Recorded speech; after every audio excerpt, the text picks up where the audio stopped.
আসসালামু আলাইকুম ওয়া রাহমাতুল্লাহি ওয়া বারাকাতুহু। বিসমিল্লাহির রহমানির রহিম। কুল্লু মান আলাইহা ফান ওয়া ইয়াবকা ওয়াজহু রাব্বিকা যুল জালালি ওয়াল ইকরাম। কুল্লু নাফসিন যায়িকাতুল মউত বাল আহইয়াউন ইনদা রাব্বিহিম ইরযাকুন।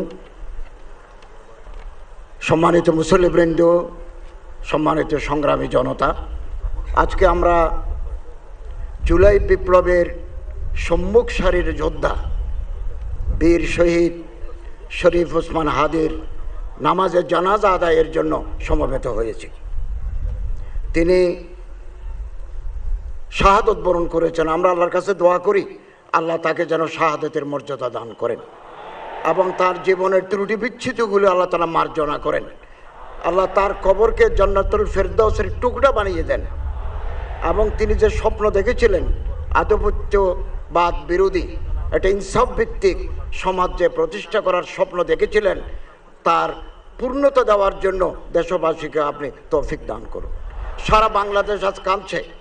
ধর্ম মন্ত্রণালয়ের নির্দেশনায় বাংলাদেশের গ্রামে গঞ্জে শহরে বন্দরে সব মসজিদে আমাদের ভাই জনাব শরীফ ওসমান হাদির জন্য দোয়া, খতমে কোরআন, জিকির আজকার সম্পন্ন হয়েছে। আমি তার জীবন বৃত্তান্ত পাঠ করছি। 1993 সালের 30 জুন ঝালকাঠি জেলার নলছিটি উপজেলার জন্ম নেওয়া কবি শরীফ ওসমান হাদি বাংলাদেশের স্বাধীনতা ও সার্বভৌমত্বের প্রতীক হয়ে উঠেছেন। তার ক্ষুরদার যুক্তি, দেশপ্রেম, মানবিক মূল্যবোধ, দৃঢ়তা দিয়ে তিনি দেশকে ভালোবেসেছেন। জান দেব কিন্তু জুলাই দেব না, এই স্লোগান বুকে ধারণ করা হাদি ছিলেন গুম, খুন ও বাংলাদেশের মানুষের গণতান্ত্রিক অধিকার কেড়ে নেওয়া ফ্যাসিস্ট আওয়ামী লীগের বিরুদ্ধে জুলাই পরবর্তী সবচাইতে তীব্র কণ্ঠস্বর। দেখেছিলেন আধিপত্যবাদ বিরোধী একটা ইনসাফ ভিত্তিক সমাজ যে প্রতিষ্ঠা করার স্বপ্ন দেখেছিলেন তার পূর্ণতা দেওয়ার জন্য দেশবাসীকে আপনি তৌফিক দান করুন। সারা বাংলাদেশ আজ কাঁদছে। ধর্ম মন্ত্রণালয়ের নির্দেশনায় বাংলাদেশের গ্রামে গঞ্জে শহরে বন্দরে সব মসজিদে আমাদের ভাই জনাব শরীফ ওসমান হাদির জন্য দোয়া, খতমে কোরআন, জিকির আজকার সম্পন্ন হয়েছে। আমি তার জীবন বৃত্তান্ত পাঠ করছি।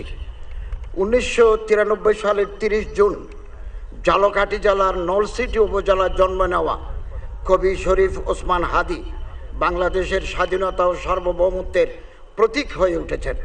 তার ক্ষুরদার যুক্তি, দেশপ্রেম, মানবিক মূল্যবোধ, দৃঢ়তা দিয়ে তিনি দেশকে ভালোবেসেছেন। জান দেব কিন্তু জুলাই দেব না, এই স্লোগান বুকে ধারণ করা হাদি ছিলেন গুম, খুন ও বাংলাদেশের মানুষের গণতান্ত্রিক অধিকার কেড়ে নেওয়া ফ্যাসিস্ট আওয়ামী লীগের বিরুদ্ধে জুলাই পরবর্তী সবচাইতে তীব্র কণ্ঠস্বর। নতুন বাংলাদেশের সাংস্কৃতিক ন্যারেটিভ নির্মাণে শরিক হওয়ার জন্য প্রতিষ্ঠা করেছিলেন ইনকিলাব কালচারাল সেন্টার।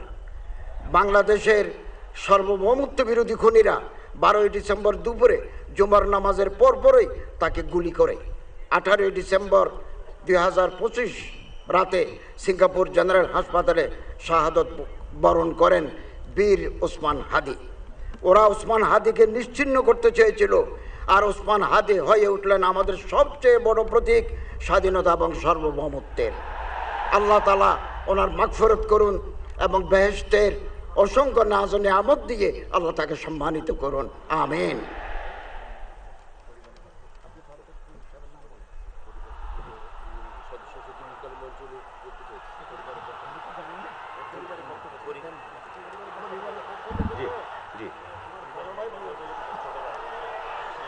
এখন